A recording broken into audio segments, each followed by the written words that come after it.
atong diskubrihan nga usa ka klase nga tanom. So part ni sa mga bulak. So kung atong tan-awon, mao ni siya.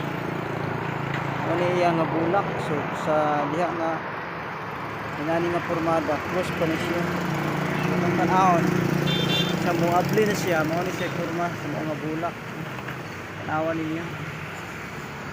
Mura siya og kato sa karabaw. So na siya sa tumoy. Ning abli anak niya. Mao pa ni siya simdanan kini. So ning abli ani, ang sulod ani nga ang nasa sulod ani mao ni siya. Mao na siya na mura og lingin nga murag siya man na ulo na mura man black. Murag kato sa karabaw, lingin na siya. So mao na siya. Mao niya. Ana.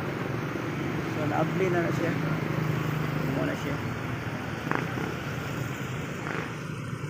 So sa ni kaklase sa mao nga bulak. Unique po kayo siya bulak ba? Mao niya. Sa mo color na siya inig mo mature na mo color na siya og itom. Inani nga color. Mao ni siya green pa. Green pa. May mo og naisunod.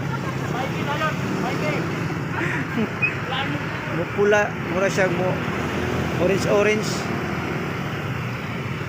Mao ni siya. So, unique kayo. Talagsaon na rin iba. Kung gusto mo magtanong man yan, hila mo diyan dinhi dapit. Pero magbantay mo sa iya kay basin yung ang labayon mo. So, thank you for watching. God bless us all. Bye-bye.